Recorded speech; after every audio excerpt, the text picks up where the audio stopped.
tu peux faire des bénéfices et pourtant ne pas avoir d'argent sur ton compte bancaire. Ah oui, c'est vraiment bizarre, mais pourtant c'est une réalité en entreprise. Et aujourd'hui, je vais t'expliquer pourquoi grâce à un concept très important qui est le BFR.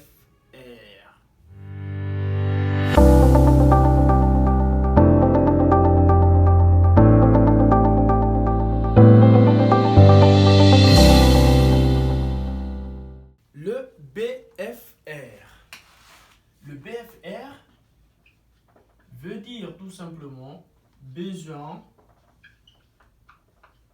en fonds de roulement. Besoin en fonds de roulement. En termes simples, c'est l'argent dont ton entreprise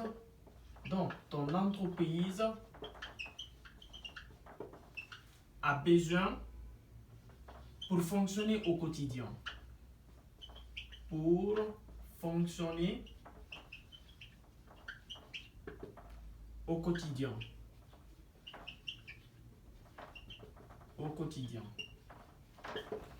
Le BFR, cela veut dire besoin en fonds de roulement. En termes simples, c'est l'argent dont ton entreprise a besoin pour fonctionner au quotidien. C'est le même BFR qui te permet de payer tes charges, tes marchandises, en attendant que tes clients te payent. En attendant que tes clients te payent. Tes clients te payent. Donc, BFR, c'est le besoin en fonds de roulement. En termes simples, c'est l'argent dont ton entreprise a besoin pour fonctionner au quotidien. Le même BFR te permet de payer non seulement tes charges, tes marchandises, en attendant que tes clients te payent. Alors, tu es dans une entreprise en tant que comptable ou contrôleur de gestion. Vous voyez, on peut dire par exemple un comptable. Parce que souvent, quand tu es dans les petites entreprises, tu es non seulement comptable, mais aussi contrôleur de gestion. Tu fais plusieurs boulots à la fois. Donc, tu veux savoir, ok, moi, est-ce que mon entreprise, tu vois qu'il y a manque de liquidité. Vous peinez à payer, par exemple, vos fournisseurs. Et vos clients ne vous règlent pas. Tu veux calculer le BFR. Pour calculer le BFR, qu'est-ce que tu fais? Tu prends le BFR qui est égal à la valeur du stock qui se trouve dans l'entreprise ou dans l'entrepôt, le stock, plus les créances clients, ce que les clients vous doivent, créances clients, ok, moins les dettes fournisseurs. Et quand nous prenons ici les stocks, ce sont des marchandises que tu as achetées. Mais, ou bien je mets acheté, que tu n'as pas encore vendu, non vendu. Ce sont des marchandises achetées, non vendues. Mais tu prends la valeur monétaire, ok? Et quand nous prenons les créances, c'est ce que vos clients vous doivent.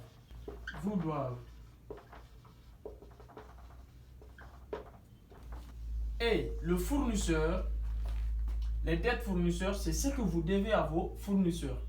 C'est ce que vous devez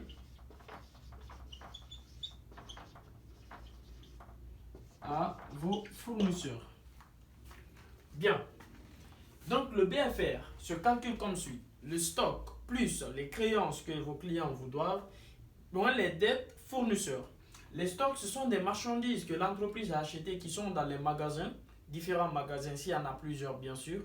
Vous allez connaître la valeur de ce stock-là, ça peut être 50 millions, 70 millions, 30 millions. Plus les créances clients, le total de tous les clients qui vous doivent de l'argent. Vous faites la somme de tout ça, moins les dettes fournisseurs, vous faites le cumul encore à tous les fournisseurs lesquels vous devez une somme d'argent.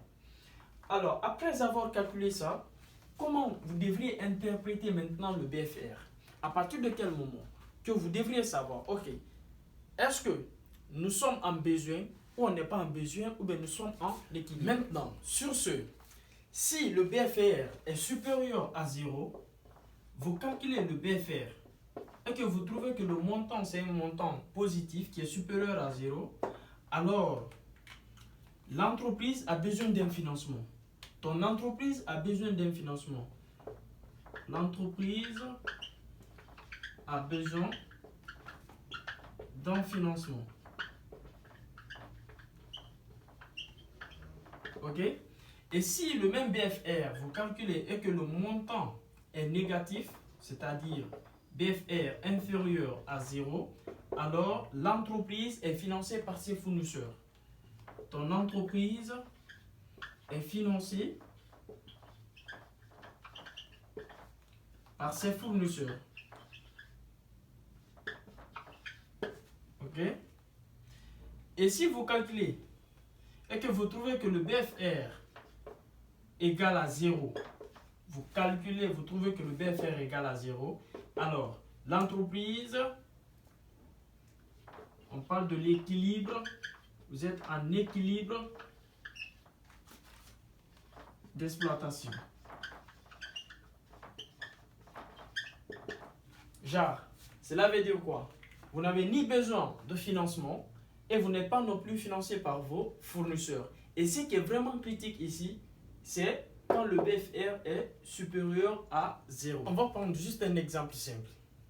Tu achètes une marchandise à 1 million et tu vends à tes clients à crédit pour une date d'échéance de 30 jours.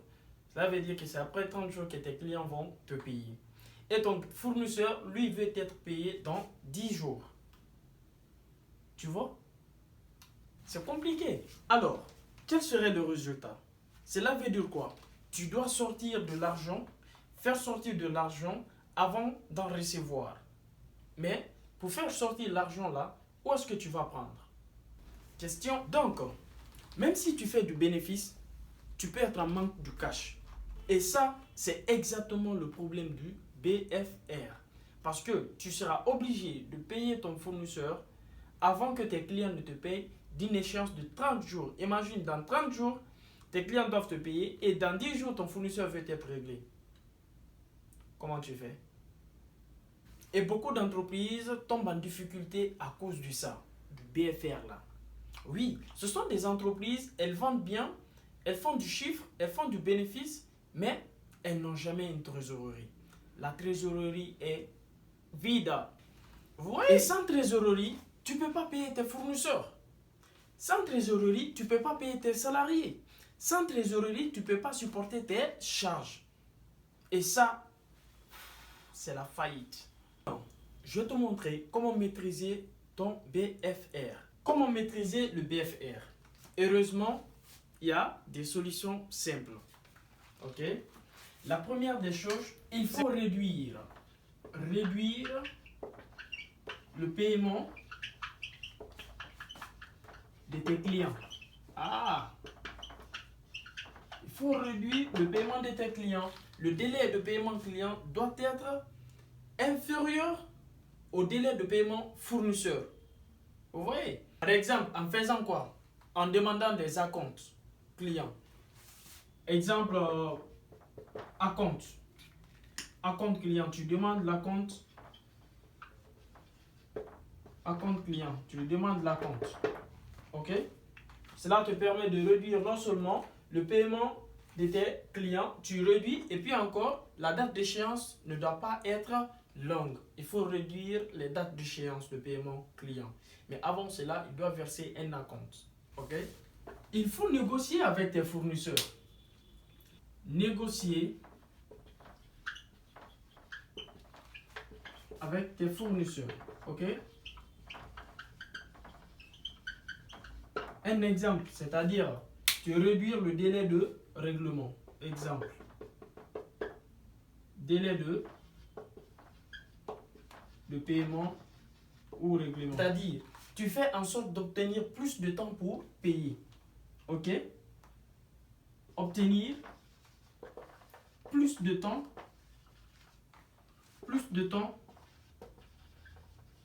pour payer. Tu vois comment c'est avantageux, vois? Donc tu fais en sorte d'obtenir avec ton fournisseur, tu négocies avec lui pour avoir quoi? Pour obtenir plus de temps de paiement. Et avec ton client, tu lui réduis le temps. Tu vois, tu lui accordes moins de temps pour payer.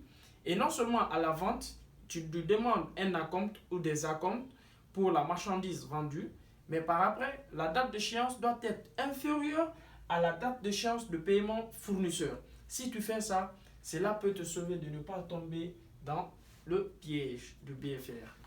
3. Ne pas acheter inutilement. Parce que si tu achètes des marchandises qui ne se vendent pas, ne pas acheter inutilement. Si tu achètes des marchandises qui se vendent rarement, toi-même tu vas voir. Oui, donc il ne faut pas acheter des marchandises qui ne se vendent pas. C'est pourquoi il faut faire une étude de marché. À chaque marchandise achetée, rassure-toi que, ok, une fois j'envoie cette marchandise-là, est-ce que ça va se vendre? Une très bonne question. Vous voyez? Et comment? Donc, n'achète pas des marchandises inutilement qui ne se vendent pas. Régulièrement, surtout. Alors, si tu maîtrises ces 3 points,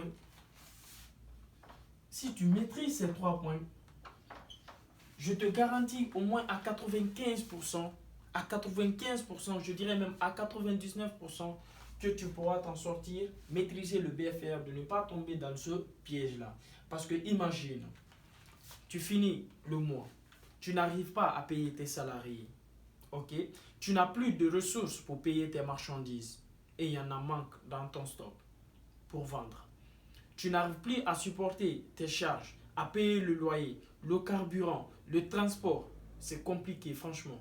Je ne souhaite pas ça à une entreprise parce que à ce stade-là, tu risques de partir en faillite. Et c'est désastreux. Alors, tu comprends maintenant pourquoi une entreprise peut être rentable, mais qui est en difficulté financière. Et ben voilà, après avoir regardé cette vidéo, à partir de maintenant, tu pourras déterminer si ton entreprise a besoin de financement ou bien si tu veux savoir, est-ce que mon entreprise est financée par mes fournisseurs, ok? Ou bien est-ce que je suis à l'équilibre? Donc, à partir de maintenant, si vous êtes comptable d'une entreprise, à partir de cette formule-là, vous pouvez déterminer non seulement pour savoir, ok, je connais la valeur du stock exact, plus les créances clients, les dettes fournisseurs. À partir de ça, je saurai comment interpréter le BFR. Si mon BFR est supérieur à 0, c'est que mon entreprise a besoin de financement. Et le DG qui est là, ou le boss qui est là, lui ne sait pas. Toi, tu es comptable. Ok, une fois que tu fais ça, tu peux demander. Tu dis, bon, tu viens voir ton boss, tu lui expliques la situation. Bon, je crois, bon, c'est ça, on a besoin de financement. Et tu l'expliques, vous voyez. Et si, c'est pour dire quoi? Que les décisions ne se prennent pas au hasard. C'est à base des calculs. Ok? Vous calculez. Ok, le BFR est inférieur à 0. Tu calcules pour savoir. Tu alertes ton boss. Tu lui dis quoi? Tu lui dis, ah, boss, ou bien mon supérieur, ou bien DG. Et franchement, j'ai remarqué que notre entreprise est financée par ses fournisseurs. Et cela est dû à quoi? Je vous ai cité les dangers. Soit les paiements créances prennent du temps et le paiement des fournisseurs, il veut être payé dans les plus brefs délais. Et ça, c'est compliqué. Ou bien vous avez des marchandises dans le stock qui ne se vendent pas. Donc, ce sont des dangers qu'il faut éviter pour maîtriser le BFR. Sinon, vous allez tomber dans ce piège de ne pas payer vos salariés. Et c'est horrible de ne pas pouvoir payer vos loyers. De ne pas pouvoir payer les carburants. C'est compliqué. Dans cette vidéo, tu as non seulement appris c'est quoi le BFR, comment le calculer et quels sont les dangers du BFR, comment maîtriser le BFR pour ne pas tomber dans ce piège. Si cette vidéo t'a aidé, alors abonne-toi pour plus de contenu sur la finance et la comptabilité. Dis-moi en commentaire si tu veux une vidéo sur le bilan ou le compte de résultats. Et comme toujours, c'est Ousmane. Apprends, applique et maîtrise.